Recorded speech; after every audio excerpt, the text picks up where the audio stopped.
ख्रिस्तामधील माझ्या सर्व बहीण भावांना मी ख्रिस्तामध्ये सलाम सांगतो।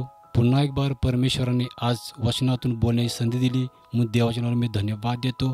आजचा संदेश, आजचा देवाचा निरोप तुमच्यासाठी माझ्यासाठी आहे आणि आजचा देवाचा निरोप तुम्ही ऐकून आशीर्वादित व्हा आणि आज हा संदेश आज इतरांनी तो शेअर करा की तुमच्याद्वारे आज ती ऐकणारे लोक आशीर्वादित होतील।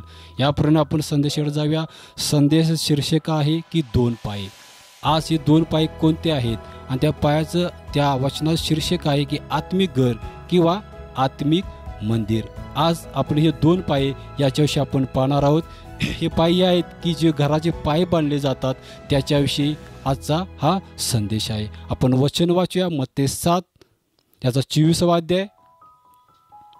ह्याच तो जो प्रत्येक जण ही माझी वचने ऐकून त्याप्रमाणे वागतो तो कोणा एका सुज्ञ मनुष्यासारखा ठरेल, त्याने आपले घर खडकावर बांधले।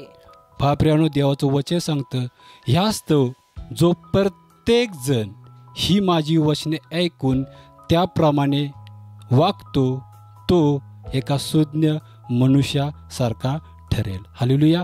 प्रियानो, आपण जेव्हा चर्चमध्ये जातो आपण वचन ऐकतो, वचन वाचतो आणि त्याप्रमाणे आपण कृती करणारे आपण लोक आहोत का? आणि जो वचन वाचतो त्या वचनाप्रमाणे जीवन जगतो, त्या जो आचरणामध्ये आणतो तो कोणा एका सुज्ञ मनुष्यासारखे ठरेल। हालेलुया। प्रियानो, आज आपण या वचनात जर आपण पाहिलं झालं तर आज एक देवाचा एक सेवक आहे की तो जुन्या काळामध्ये की त्याचं नाव इयोब आहे।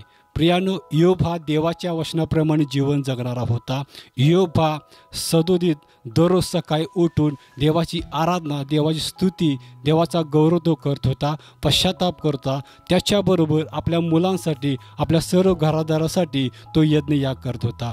कळत न कळत जर त्याचे पाप झाला असेल, अपराध झाला असेल तर तो देवाकडे काय करत होता? मध्यस्थी करत होता आणि तो देवाला भिवून जगणारा तो व्यक्ती होता।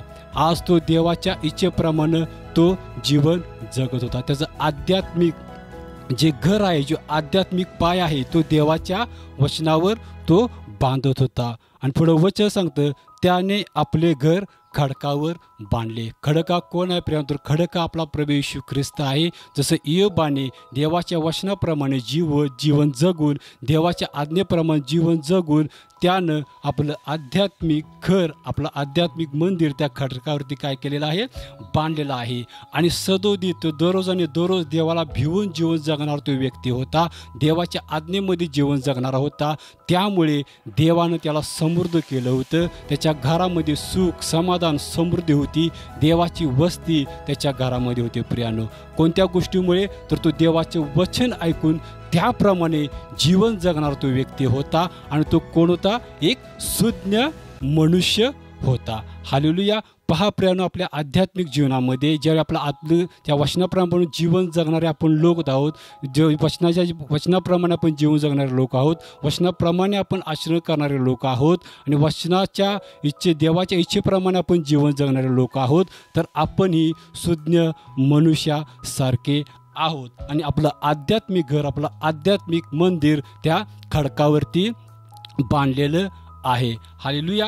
पहा प्रियानो, हे आपलं आध्यात्मिक मंदिर, आपलं आध्यात्मिक घर आपण आज्ञा पालनाद्वारे बांधत आहोत आणि जो पाया जो आहे तो प्रभू येशू ख्रिस्त आहे। त्याच्यावरती आपले आध्यात्मिक घर आपण ज्यावेळी रचत असतो आणि देवाच्या इच्छेप्रमाणे जीवन जगत असतो, आपण प्रार्थना करत असतो, आपण वचन वाचत असतो, आपण वचन ऐकत असतो आणि त्याप्रमाणे आपण जीवन जगत असताना आपल्या आध्यात्मिक ज्या पायावरती जे आपलं आध्यात्मिक घर आपलं बांधत असतो त्या घराच्याही भिंती अगदी मजबूत असतात, त्या घराच्याही खिडकी, दरवाजे हेही भक्कम असतात आणि विशेष करून त्या घराचा छतही काय असतो? मजबूत असतो। कोणत्या गोष्टीमुळे? कारण देवाची वस्ती आपल्या घरामध्ये असते। आपलं जे घर आहे हे देवाचं काय होतं? मंदिर बनतं प्रियानो। आणि पहा प्रियानो, आपण देवाच्या इच्छेप्रमाणे जीवन जगत असल्यामुळे आणि आपलं आध्यात्मिक मंदिर, आपलं आध्यात्मिक घर त्या खडकावरती बांधत असल्यामुळे आपल्या घरामध्ये सुख, शांती, समाधान येतं असतं। पण जे सुख समाधान जे आपल्याला मिळत असतं, आपला एक शत्रू आहे की त्याचं नाव सैतान. त्याला त्या गोष्टी पाहवत नाहीत की आपल्या घरामध्ये सुख असावं, आपल्या घरामध्ये समृद्धी असावी, आपल्या घरामध्ये यश आणि बरकत असावी, आपल्या घरामध्ये देवाची वस्ती असावी, ह्या गोष्टी त्याला पाहत नाही. आणि पहा प्रियानो, जे आपलं आध्यात्मिक जे घर जे आपण त्या पायावरती बांधून पूर्ण होतं, त्या सैतान आपल्या जीवनामध्ये कोणत्या गोष्टीद्वारे कार्य करतो ते आपण वचनाद्वारे पाहूया. मत्ते याचा 7वा अध्याय 25वा वचन. मग पाऊस पडला, पूर आला, वाराही सुटला व त्या घरास लागला, तर ते घर पडले नाही, कारण त्याचा पाया खडकावर घातला होता. हालेलुया. पहा देवाचं वचन सांगतं, पहा जसं त्या इयोबाने आपलं घर त्या खडकावरती मजबूत बांधलं होतं, त्या घराच्या भिंती, त्या घराचे दार, त्या घराच्या खिडक्या, त्या घराचं छत अगदी मजबूत होता देवाच्या सामर्थ्यानं. हालेलुया. आणि पहा आज सैतानं त्याच्या जीवनामध्ये काय केलेलं आहे. वचन सांगतं, मग पाऊस पडला. तो पाऊस कशावरती पडलेला आहे? घरावरती पडलेला आहे. हालेलुया.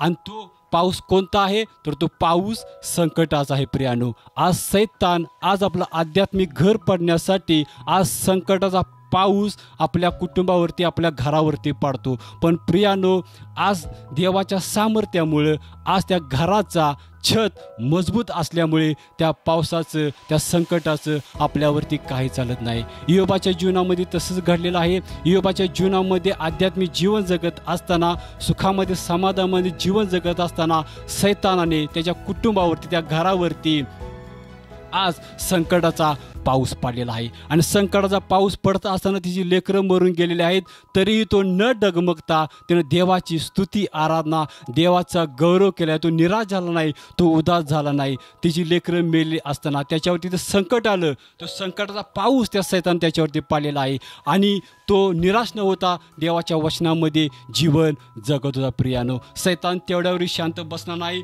पुढे वचन सांगतं, मग पूर आला. हा पूर कशाचा आहे प्रियानो? हा पूर दुःखाचा आहे.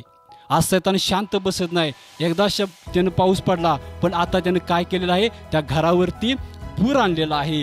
आणि पहा प्रियानो, तो पूर त्याच्या घराला लागलेला आहे, कारण त्या घराच्या भिंती अगदी मजबूत होत्या. त्या घराच्या भिंती देवाच्या सामर्थ्यानं भरलेल्या होत्या. त्या पुराचा, त्या पाण्याचा त्या भिंतीला जरी लागल्या तर ते पडलं नाही प्रियानो, कारण ते घर आध्यात्मिकदृष्ट्या आज ते बांधलेलं होतं. आणि ते पुराचं पाणी त्या घराला लागलं असताना ते घर प्रियानो पडलं नाही, त्या घराच्या भिंती पडल्या नाहीत. सैतान तेवढं शांत बसत नाही. पुढं वचन सांगते, मग वाराही सुटला. हालेलुया. पहा प्रियानो, प्रथम पाऊस पडला, ते घर पडलं नाही. पूर आला, ते घर पडलं नाही. सैतान तेवढ्यावर शांत बसलं नाही. त्यानं काय केलेलं आहे? वारा सोडला. हा वारा कशाचा आहे प्रियानो? हा वारा निंदेचा आहे. पहा, इयोबा आध्यात्मिक प्रकारे जीवन जगत असताना, देवाला भिवून जीवन जगत असताना, देवाचा गौरव करत असताना जे संकट आलं, जे दुःख आलं, त्याच्याकडं न पाहता त्यानं देवाचा महिमा, त्यानं देवाचा गौरव, देवाच्या इच्छेप्रमाणे तो जीवन जगत होता. आणि पहा प्रियानो, त्याला वारा सुटला. हा वारा कशाचा दर्शक आहे? तर वारा हा निंदेचा दर्शक आहे. प्रियानो, निंदा हा जगातून झाला नाही, तर निंदा त्याच्या पत्नीकडून झाली. आज त्याची पत्नी त्याला बोलली की तुम्ही सत्व धरून का बसला आहात? मरून जावा, तुम्ही देव काय करत बसला आहात? आणि इयोब आपल्या पत्नीला म्हणाला की देवापासून फक्त आपण सुखच घ्यावे का, दुःख घेऊ नये काय? आणि त्या दुःखामध्ये इयोबाने देवाचा गौरव केला. त्या दुःखामध्ये, त्या संकटामध्ये, त्या निराशेमध्ये निराश न होता त्यानं देवाचा गौरव केला. त्यानं आज कुठलीही आज्ञा मोडली नाही आणि तो देवाच्या इच्छेप्रमाणे तो जीवन जगत राहिला. प्रियानो, आज देवाचं वचन आपल्याला सांगत आहे की खरंच आपलं जीवन आज इयोबाप्रमाणे आहे का? आज आपण आपलं आध्यात्मिक घर, आपलं आध्यात्मिक मंदिर त्या खडकावरती, त्या प्रभू येशू ख्रिस्तावरती आपण जर आज्ञा पालनाद्वारे जर आपण बांधत आहोत, तर सैताने आपल्या जीवनामध्ये कार्य करत असतो. आज आपल्या जीवनामध्ये, आपल्या आध्यात्मिक कुटुंबावरती, आध्यात्मिक मंदिरावरती, आध्यात्मिक घरावरती तो दुःखाचा पाऊस जरी पडला तर प्रियानो आपण डगमगणार होणे, तर आपण देवाला भिवून जगणार आपण असावे. जरी पूर आला, जरी दुःख आलं, तरी न पाहता आपण जो आपलं आध्यात्मिक मंदिर त्या खडकावरती प्रभू येशू ख्रिस्तावरती बांधलेला आहे, न डगमगता आपण देवाला धन्यवाद दिला पाहिजे. आपली निंदा होईल, जशी इयोबाची निंदा झाली, जशी आपली निंदा होईल, पण त्या निंदेकडे न पाहता, त्या संकटाकडे न पाहता, त्या दुःखाकडे न पाहता आपण देवाचा गौरव केला पाहिजे प्रियानो. हालेलुया. जसा गौरव त्या इयोबाने त्याच्या दुःखामध्ये, संकटामध्ये, त्रासामध्ये, क्लेशामध्ये त्यानं देवाचा गौरव केला. हालेलुया. त्याप्रमाणे आपलं जीवन आहे का ही तपासण्याची वेळ आहे प्रियानो. हालेलुया. आणि पुढं वचन सांगतं, पहा, वारा सुटला व त्या घराला लागला तरी ते पडले नाही. हालेलुया. पहा, इयोबा आध्यात्मिकदृष्ट्या उभा होता. तो पडला नाही, तो निराश झाला नाही, तो दुःखी झाला नाही. फक्त आणि फक्त त्यानं देवाचं गौरव केलं त्या दुःखामध्ये, संकटामध्ये, त्रासामध्ये.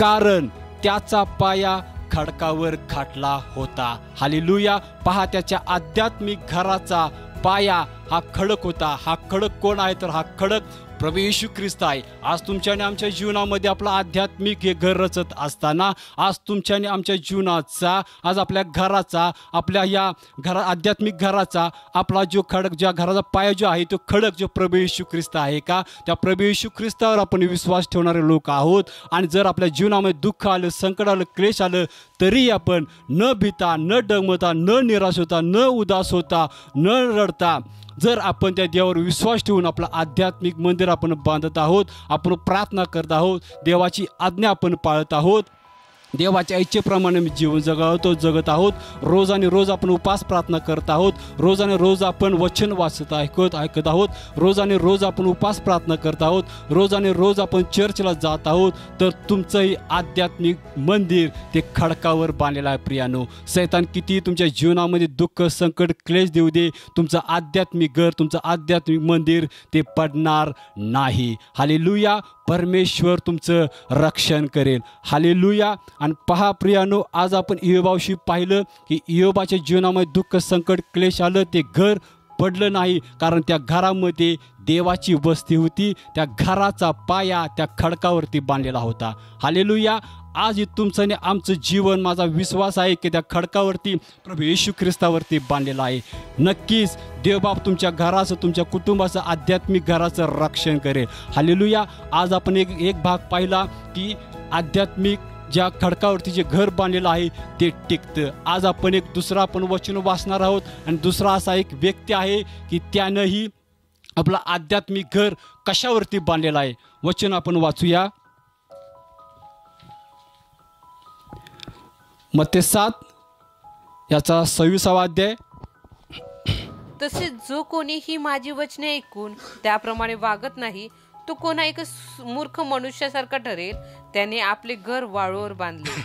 पहा प्रियानो, देवाचं वचन सांगतं, तसेच जो कोणी माझी वचने ऐकून त्याप्रमाणे वागत नाही तो. हालेलुया. पहा प्रियानो, वचन ऐकून त्याप्रमाणे वागत नाही तो कोण आहे? तर नव्या करामध्ये देवाचा शिष्य जो यहुदा इस्करियोत देवाबरोबर होता, देवाची अद्भुत चिन्ह चमत्कार पाहत होता, देवाशी उराशी होता. येशू ख्रिस्त त्याला स्वतः घास बनवून त्या तोंडामध्ये तो भरत होता. तो देवाचा अत्यंत जवळचा शिष्य होता, तो देवाचा प्रिय होता. पहा प्रियानो, देवाबरोबर तो चालणारा होता, पण देवाचं वचन तो ऐकत होता, पाहत होता, पण देवाच्या इच्छेप्रमाणे तो जीवन जगत नव्हता. फक्त देहानं तो येशू ख्रिस्ताबरोबर होता, पण आत्म्याने तो जगामध्ये होते. हालेलुया. आणि पहा, तो कोणा एका मूर्ख मनुष्यासारखा ठरेल. जो वचन ऐकत नाही, त्याप्रमाणे जीवन जगत नाही, तर तो कोणासारखा आहे? एका मूर्ख मनुष्यासारखा तो ठरेल. हालेलुया. आणि यहुदा इस्करियोत प्रियानो शेवटी पाहिलं तर तो मूर्ख ठरला, त्याला पश्चाताप झाला, आणि त्याने काय केलेलं आहे? फाशी घेतलेली आहे. आणि तो मूर्ख मनुष्यासारखा तो काय झालेला आहे?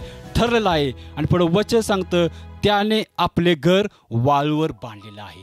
हालेलुया.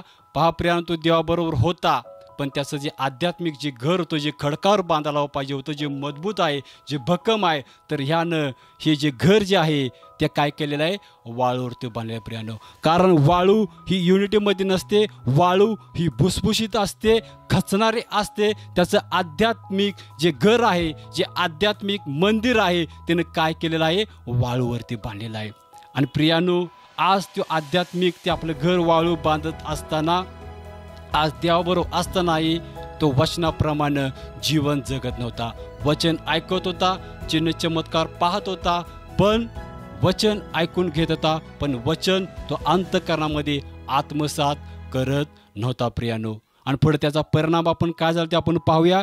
मत्ते 7 याचं 27 वचन. मग पाऊस पडला, पूर आला, वाराही सुटला व त्या घरास लागला, तेव्हा ते पडले, अगदी कोसळून पडले. हालेलुया. पहा देवाचं वचन सांगतं. पहा प्रियानो, यहूदा इस्करियोत तो वाळूवर घर बांधत होता. देवाचं वचन त्याच्या अंतःकरणामध्ये नव्हतं. त्याच्या भिंती कमकुवत होत्या, त्याच्या घराचा छत कमकुवत झाला होता, डगमगत होता.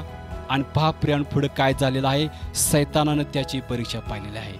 सैतान त्याच्या जीवनामध्ये अंतःकरणामध्ये शिरला आणि पुढं वचन सांगतं मग पाऊस पडला. हा पाऊस कशाचा आहे प्रियानो? हा पाऊस मोहाचा आहे. सैतान वेगवेगळ्या मार्गाद्वारे जी आध्यात्मिक लोक आहेत ती देवाला ओळखणार आहेत, त्यांच्या जीवनामध्ये संकटाद्वारे मोहाद्वारे आज तो कार्य करत असतो. आणि आज हा मोह आज त्या यहूदा इस्करियोतला घातलेला आहे. आणि मग पाऊस पडला. हा पाऊस प्रियानो मोहाचा आहे. सैतानाने त्याला मोह घातला, तू येशूला धरून देशील तर तुला मी पैसे देईन. हालेलुया. आणि तो काय झालेला आहे, तो पाऊस त्याच्या छतावरती पडलेला आहे आणि तो छत मोडून तो पाऊस त्याच्या घरामध्ये शिरलेला आहे प्रियानो. कारण तुझा मोह त्याच्या आध्यात्मिक घरामध्ये शिरलेला आहे. आणि पुढं वचन सांगते पूर आला. पूर हा कशाचा दर्शक आहे प्रियानो? पूर हा पैशाचा दर्शक आहे. आज सैतानाने त्याला 30 रुपयाचा मोह दाखवला.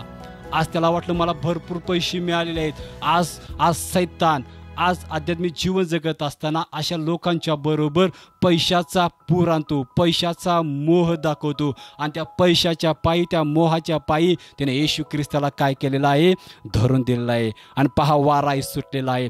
वारा म्हणजे असं होतं की त्याच्याकडे एक डबी होती आणि त्या डबीमध्ये तो पैसे साठवत होता. आणि त्याचं लक्ष देवाकडं नव्हतं, तर त्याचं लक्ष त्या मोहाकडं होतं, त्या पैशाकडं होतं. आणि सैतानानं त्याचं काय केलेलं आहे, आध्यात्मिक घर पाडलेलं आहे. आणि पहापुढं वचन सांगते आणि पाऊस पडला, पूर आला, वारा सुटला व त्या घराला लागलेला आहे. जी सैतानाने त्याच्याबद्दल जी वाईट योजना रचलेली होती, कट कारस्थान रचलेलं होतं, त्या आध्यात्मिक घराला लागलेलं आहे. आणि पुढं वचन सांगतं तेव्हा ते पडले, अगदी कोसळून पडले. हालेलुया. पहा प्रियानो, आपण वचन पाहतो, आपला यहूदा इस्करियोतची माहिती आहे प्रियानो की त्याचं पुढं जीवन काय झालेलं आहे. तो रडला आणि त्यानं काय केलेलं आहे, जाऊन फाशी घेतलेली आहे. हालेलुया.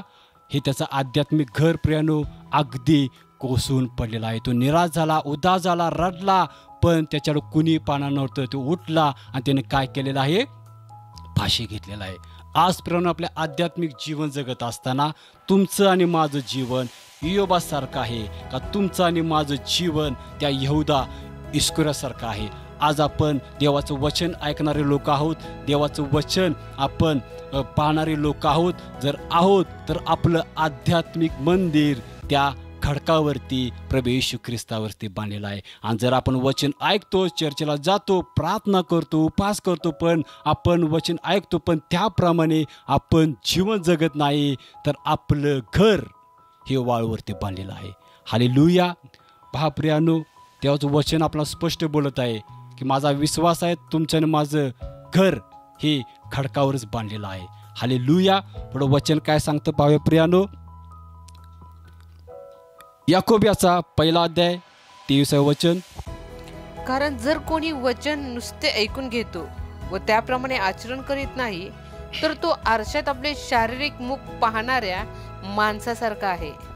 हालेलुया. पहा देवाचं वचन सांगतं प्रियानो, याकोब 1:23, कारण जो कोणी वचन नुसते ऐकून घेतो, हालेलुया, तासन तास, 2-2 तास, दिवसभर जरी प्रियानो जर आपण वचन ऐकून नसते घेतो, पण वचन सांगतं व त्याप्रमाणे आचरण करत नाही. फक्त आपण वचन ऐकतो ऐकतो ऐकतो ऐकतो. खोटं बोलू नकोस, निंदा करू नकोस, चोरी करू नकोस, लाबाडे करू नकोस. प्रियानो, हे वचन फक्त आपण ऐकतो, त्याप्रमाणे आचरण करत नाही. फक्त आपण वचन ऐकण्यापुरतं देवाच्या मंदिरामध्ये येतो, फक्त वचन ऐकण्यासाठी आपण हाऊस ग्रुपला जातो, फक्त आपण वचन ऐकण्यासाठी मोठमोठ्या मीटिंगला जातो, पण ते वाचलेलं वचन जे आपण ऐकत नाही, आचरण करत नाही, तर पुढं वचन सांगते तर तो आरशात आपले शारीरिक मूक पाहणाऱ्या माणसासारखा आहे. पहा प्रियानो, आरशामध्ये आपण जे सकाळी आंघोळ करतो, येतो, पावडर लावतो, भांग पाडतो, व्यवस्थित भांग पडलेला आहे का, व्यवस्थित ड्रेस घातलेला आहे का, पावडर व्यवस्थित लागलेला आहे का, माझं व्यवस्थित भांग पडलेला आहे का, माझा ड्रेस वगैरे व्यवस्थित आहे का, फक्त आपण आरशात पाहतो. हालेलुया. फक्त आरशामध्ये ते आपल्याला तात्पुरत्या स्वरूपामध्ये दिसतं. त्याप्रमाणे आपलं जीवन आहे का प्रियानो? आपण फक्त वचन ऐकतो, हे कशासारखं आहे? आरशात आपले शारीरिक मुख पाहणाऱ्या माणसासारखं आहे. हालेलुया. तुमचं आणि माझं जीवन प्रियानो, जर आपण वचन ऐकतो तर त्या वचनाप्रमाणे जीवन जगणारे आपण लोक असावे, ना की आपण फक्त आरशात पाहतो आणि बाहेर गेल्यानंतर काय होतं हे आपणाला समजत नाही. पुढं वचन काय सांगतो? 24. तो स्वतःला पाहून तेथून निघून जातो आणि आपण कसे होतो हे तेव्हाच विसरून जातो. हालेलुया. देवाचं वचन काय सांगतं पहा प्रियानो, तो स्वतःला पाहून, स्वतः आरशात पाहून क्षणिक वेळपुरतं तिथून निघून जातो, आरशापासून निघून जातो आणि आपण कसे होतो हे तेव्हाच विसरून जातो. कधी विसरून जातो? ज्यावेळी तो आरशापासून दूर होतो त्यावेळी त्याला समजत नाही आता माझा भांग विस्कटलेला आहे का माझी पावडर गेलेली आहे. हालेलुया.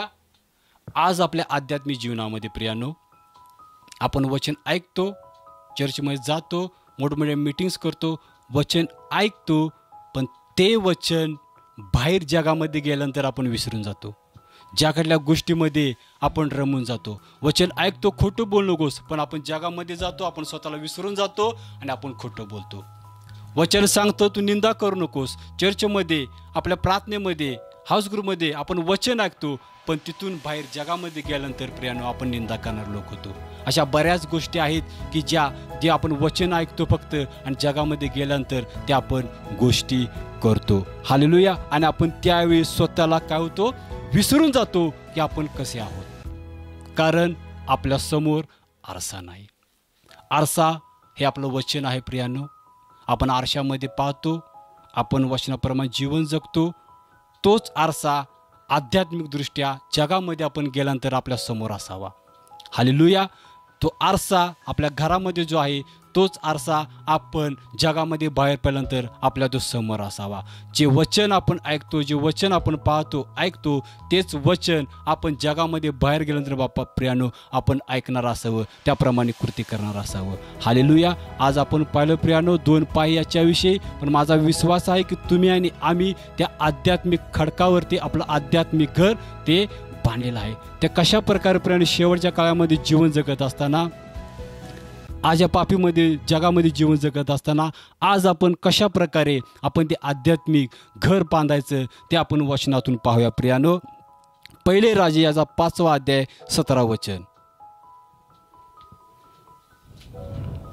पहिले राजे याचा 5वा अध्याय 17 वचन. हालेलुया. Thank you Jesus.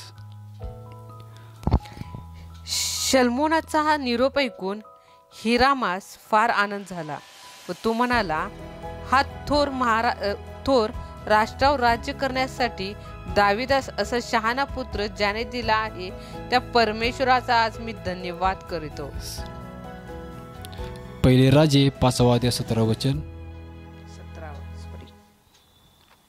मंदिराचा पाया घडीव चिऱ्याचा घालावा म्हणून राजधानीने मोठमोठे मौल्यवान पाषाण खोदून काढण्यात आले.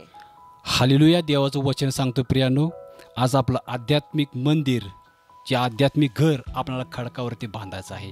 तर देवाचं सांगतं पहिले राजे याचा 5वा अध्याय 17 वचन सांगतं, मंदिराचा पाया घडीव चिऱ्यांचा घालावा म्हणून राजधानीने मोठमोठे मौल्यवान पाषाण खोदून काढण्यात आले. पहा प्रियानो, जुन्या काळामध्ये जे देवाचं मंदिर भव्य आणि दिव्य बांधण्यासाठी शल्मोनाला देवाची आज्ञा झाली.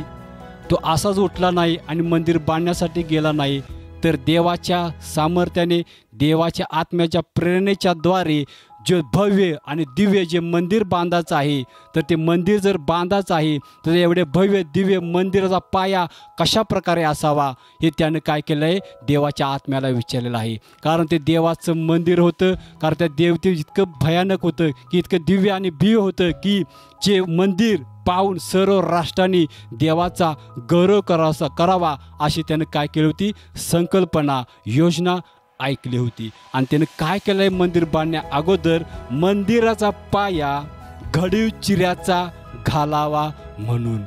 बापऱ्यानो, मंदिराचा पाया हा ओबडधोबड दगडाने नव्हे तर घडीव चिऱ्यांचा घालावा म्हणून. आज देवाचं वचन काय सांगत आहे प्रियानो, आज घडीव चिरा ह्या शब्दाकडे, ह्या वचनाकडे तुम्ही लक्ष केंद्रित करा. आपल्या आध्यात्मिक मंदिराचा, आपल्या आध्यात्मिक घराचा जर पाया जर आपल्याला रचायचा आहे तर तो घडीव चिऱ्याचा असावा. तुमच्या आणि माझ्या जीवनामध्ये प्रियानो, जर आपलं आध्यात्मिक घर आपण बांधत आहोत तर आपण स्वतःला तपासण्याची गरज आहे. देवाच्या वचनाप्रमाणे मी जीवन जगत आहे का? देवाची आज्ञा मी पाळत आहे का? मी पवित्र आत्म्याच्या सामर्थ्याने भरलेला आहे का? देवाची आत्मिक फळं माझ्यामध्ये आहेत का? ही तपासण्याची वेळ आहे प्रियानो. आणि जर आपण स्वतःला देवाच्या वचनाद्वारे, देवाच्या आत्म्याच्या द्वारे आपण स्वतःला घडवतो, ज्या घडीव चिऱ्याप्रमाणे आपण घडवतो, तर आपला आध्यात्मिक पाया आज आपला त्याच्यावरती रचला जाईल. आपला आध्यात्मिक घर त्या रचलेल्या चिऱ्यावरती, त्या घडवलेल्या चिऱ्यावरती रचलं जाईल. आणि पुढं वचन सांगतं, म्हणून राजयज्ञेने मोठमोठे मोलवान पाषाण खोदून काढण्यात आले. हालेलुया. पहा प्रियानो, जे मोठमोठे मौल्यवान पाषाण खोदून काढण्यात आले. पाषाण या शब्दाला लक्ष द्या प्रियानो. पाषाण म्हणजे खडक. जर तुमचं आध्यात्मिक मंदिर खडकावरती, प्रभू येशू ख्रिस्तावरती बांधायचं आहे तर त्याला शोधण्याची गरज आहे. शोधा म्हणजे सापडेल, ठोका म्हणजे उघडले जाईल, मागा म्हणजे मिळेल. आज प्रभू येशू ख्रिस्ताला आज आपण शोधण्याची गरज आहे. त्या पवित्र आत्म्याला आज शोधण्याची गरज आहे. जे मोलवान पाषाण जे खोदून काढल्यानंतर त्याला घडवलं, आज आपणाला प्रभू येशू ख्रिस्ताला शोधायचं आहे. आज येशू ख्रिस्ताच्या आज्ञेप्रमाणे जीवन जगायचं आहे. फक्त प्रार्थना करणे, वचन ऐकणे आणि निघून जाणे हे नव्हे, तर जे वचन ऐकतो ते पवित्र शास्त्रामध्ये ज्या गहन गोष्टी ज्या लपून बसलेल्या आहेत, ज्या देवाने ठेवलेल्या आहेत, ते आत्म्याच्या द्वारे आपण शोधणं गरजेचं आहे. हालेलुया. आणि ज्यावेळी जे आपण शोधू त्यावेळी पवित्र आत्मा जो आपण ओबडधोबड जो खडक आहोत त्या चिऱ्याप्रमाणे आपल्याला घडवेल. जे शलोमोन राजाने आज्ञा केली की जे देवाचं मंदिर भव्य आणि दिव्य असं बांधायचं आहे, की त्या मंदिराची ख्याती सर्व जगामध्ये पसरावी अशी त्याची योजना होती. पण ते मंदिर बांधण्या अगोदर त्यानं काय केलेलं आहे, त्यानं आज्ञा केली की त्या मंदिराचा पाया घडीव चिऱ्यांचा घालावा. आणि ते मंदिराचा घडीव चिऱ्यांचा पाया घालायचा आहे तर मोठमोठे पाषाण खोदून काढण्याची त्यानं आज्ञा केलेली आहे. आज देवाचा आत्मा तुम्हाला मला सांगत आहे, तर तुमचं आध्यात्मिक मंदिर ज्या खडकावरती बांधायचं आहे, तर तुमचं जीवन, तुमचं आध्यात्मिक जीवन, तुमचं आणि माझं त्या घडीव चिऱ्यासारखं आपण केलं पाहिजे प्रियानो. ते करण्यासाठी पवित्र आत्मा आपल्याला सहाय्य करतो. पवित्र आत्मा आपणाला प्रार्थना करण्यास सहाय्य करतो. पवित्र आत्मा आपणाला आज्ञा पाळण्यास शिकवतो. पवित्र आत्मा उपास करण्यासाठी शिकवतो. आणि जेव्हा ह्या गोष्टी करू, पवित्र आत्मा येशूच्या नावामध्ये आपलं आध्यात्मिक घर त्या प्रभू येशू ख्रिस्तावरती बांधेल. हालेलुया. Praise the Lord. माझा विश्वास आहे प्रियानो की वाचलं वचन, आजचा संदेश तुमच्यासाठी आणि माझ्यासाठी आज देवबापानं आशीर्वादी केलेला आहे. आजचा निरोप जो देवान तुमच्यापर्यंत माझ्यापर्यंत पोचवलेला आहे, त्या वचनाप्रमाणे तुम्ही आणि आम्ही जीवन जगूया. आपलं आध्यात्मिक जीवन त्या खडकावरती बांधूया. तुम्ही आशीर्वादित झालात, माझा विश्वास आहे तुमच्याबरोबर हा जो देवाचा निरोप आहे, हा जो देवाचा संदेश आहे, इतरांनाही शेअर करा आणि तुमच्याद्वारे इतरांनाही तुम्ही आशीर्वादी करा. तुमच्याद्वारे इतरांचाही आध्यात्मिक मंदिर त्या खडकावरती बांधलं जाऊ दे. या शेवटच्या काळामध्ये जीवन जगताचा सैतान वेगळ्या मार्गाद्वारे तुमचे संकट पाडेल, पण प्रियानो संकटाला न भीता देवाचा आत्मा तुमचं आध्यात्मिक मंदिर बांधेल, हा माझा विश्वास आहे. वाचले वचन देवबाप तुमच्यासाठी आणि माझ्यासाठी आशीर्वाद करूया. आपण नेत्र बंद करूया, आपण छोटीशी प्रार्थना करूया. धन्यवाद येशू, पिता पुत्र पवित्र आत्मा, तुम्हाला धन्यवाद देतो राजा. वचनाद्वारे आमच्याशी बोलात राजा. प्रभू जे 2 पाये बापा प्रभू, याची गुपित घन गोष्टी तुम्ही आम्हाला कळत राजा. हो प्रभू बाबा, आमचं आध्यात्मिक जीवन बापा तुमच्यावरती बांधलेलं असावं राजा. आमचं आध्यात्मिक बापा जे मंदिर आहे, जे घर आहे बापा, त्या खडकावरती बापा रचले जा बाबा, जावं यासाठी सहाय करा बापा, आणि तुमचा गौरव महिमत राजा. प्रार्थना ऐकलीत, आभार म्हणतो. प्रार्थना येशूच्या सामर्थ्यशील नावात करतो नाही का पित्या. आमेन आमेन आमेन. प्रेज लॉर्ड सर्वांना.